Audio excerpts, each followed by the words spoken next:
retomamos en este caso la intención de Javier Milei de privatizar YPF, en este caso en conversación con Juan José Carvajales, director de la consultora Passepartout y también ex secretario de Hidrocarburos de la Nación entre 2019 y 2020. Juan José, ¿nos escuchás? Sí, perfecto. ¿Ustedes me escuchan? Sí, ahí te recibimos bien. Bueno, te quería preguntar en principio esta idea de Milei de hablar de que era una empresa que necesitaba ponerse en valor primero para luego privatizarla. ¿Qué significa esto que dice? Si es real que no es rentable YPF. Bueno, contanos un poco de todos estos dichos que salen atrás de lo que manifestó el presidente electo. Bien, hay varios planos para analizar este anuncio. Primero, la oportunidad. Segundo, la necesidad. Y tercero, el valor simbólico o material.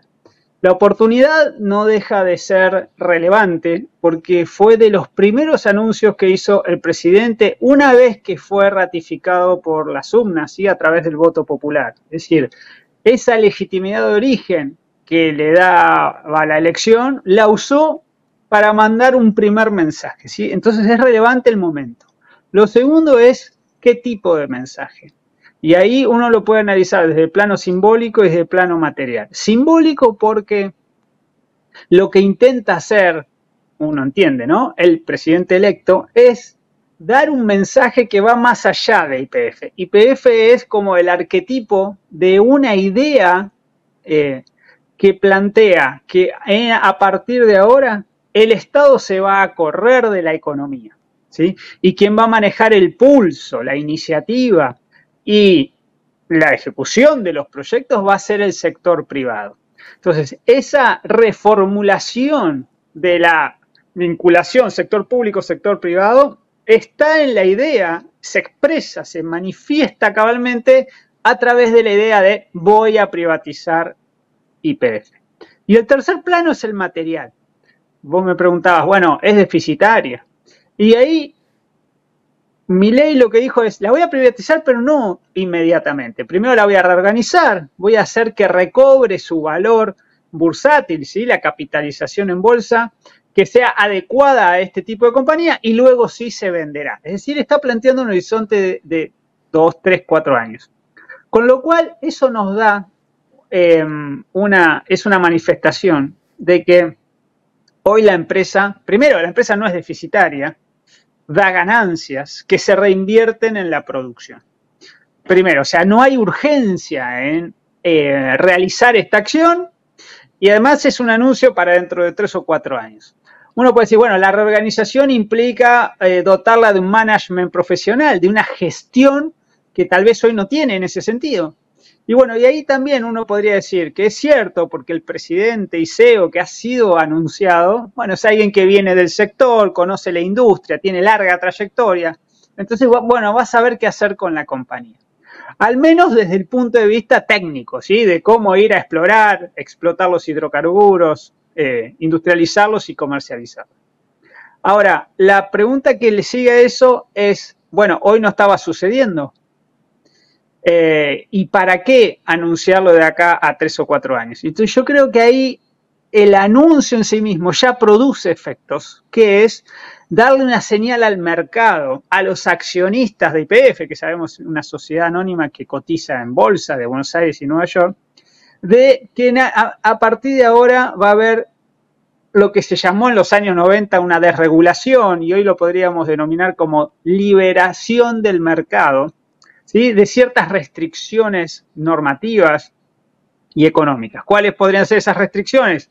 Bueno, la libre comercialización de los hidrocarburos en el mercado interno o en el mercado externo, es decir, la libre exportación sin ningún tipo de indicación del Estado. Podría ser también la libre disponibilidad de las divisas, producto de la exportación. Podría ser también una liberación de los precios de las naftas en el surtidor en el mercado interno para lograr un acople rápido con los valores internacionales que vemos reflejados en los precios de los países vecinos.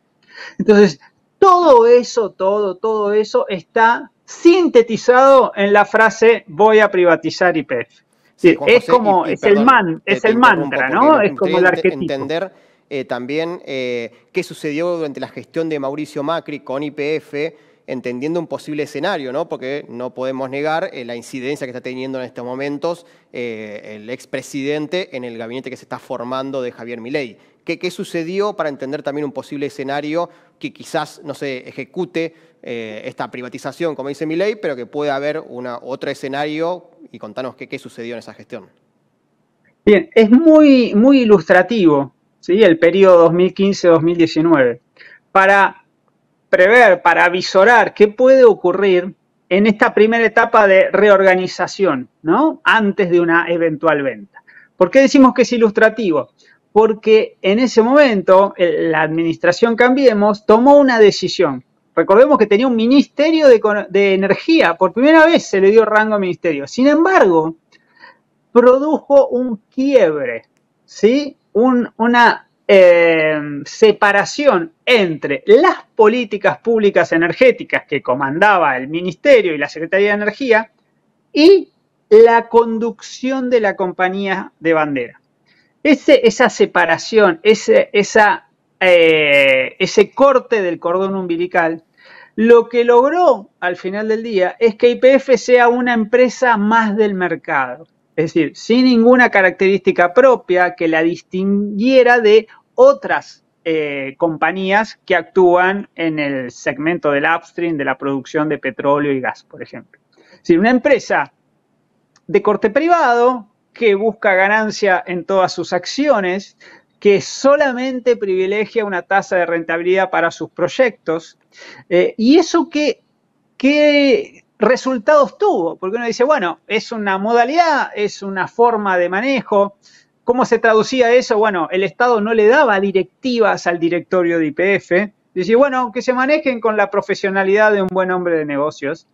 Y lo que sucedió es que no la acompañó YPF a la Secretaría de Energía y por ende la Secretaría de Energía no se apoyó en YPF para llevar adelante las políticas públicas. Y hay un ejemplo que es contundente, ¿sí? Un programa de estímulo a la producción de gas natural con fuertes subsidios estatales donde YPF no pudo ingresar por las características de diseño que tenía esa herramienta.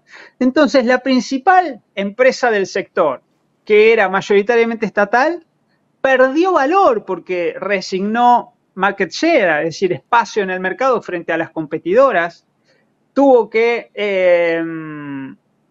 enviar a pérdida, ¿sí?, en su balance varios activos, llevó adelante proyectos que no tuvieron la viabilidad necesaria para crear valor para la compañía, como la exportación de GNL. Y luego, esto es lo más relevante de YPF, al final del día, es a cuánto se venden los combustibles, porque YPF adquiere de ahí el 70-80% de sus ingresos. Entonces, en el surtidor tampoco pudo desplegar una política de articulación con el Estado para que haya una estabilización de precios que le permitiera a YPF lograr una ganancia que después va a reinvertirse en el mercado interno. Conclusión, si ese es el modelo que se avecina, bueno, vamos a un esquema donde dejamos de tener una empresa líder del sector. Daría para muy larga esta entrevista, tenemos poco tiempo, pero te quiero preguntar, en este caso, para que cualquier ciudadano también pueda entender la gravedad en el caso de que, lo dijiste, muy difícil, pero en el caso de que sucediera rápidamente una privatización completa, en este caso de YPF, ¿cuál es la gravedad en términos soberanos y también, bueno, cuánto podría costar volver a tener una instancia política de recuperación, bueno, ¿no?, si esto sucediera de esta manera? Bueno, primero que hay que decirlo que así como se recuperó por ley del Congreso, una venta también tendría que pasar por las 2/3 partes de ambas cámaras, algo que está hoy lejísimo de las chances del gobierno entrante. Deberá articular con otras fuerzas políticas eventualmente. Ahora, ¿cuáles son los riesgos? Y voy a poner 3 riesgos. Uno, que se desentienda del mercado interno. Es decir, como vimos hace poco, una crisis de abastecimiento de combustibles, que eso se vuelva a la regla. En combustibles, en gas natural, etcétera, en crudo para las refinerías. Segundo, que YPF se concentre solamente en aquellas áreas que son rentables y le ponemos nombre y apellido, que es Vaca Muerta. Y saca el pie del acelerador de otras cuencas, por ejemplo el Golfo San Jorge, ¿no? Cuyos gobernadores de Santa Cruz y Chubut electos ya están poniendo sobre preaviso que eso no va a pasar así nomás. Y el tercero es que hoy una empresa totalmente, cuyas inversiones están totalmente alojadas en el país, se transnacionalice, invierta en el exterior, ¿sí? Y que aumenten sus riesgos, ¿sí? De que esos negocios pueden ir bien, mal, regular, conforme los vaivenes internacionales. Bueno, esos son riesgos ciertos en caso de que se dé esta morfología de la compañía.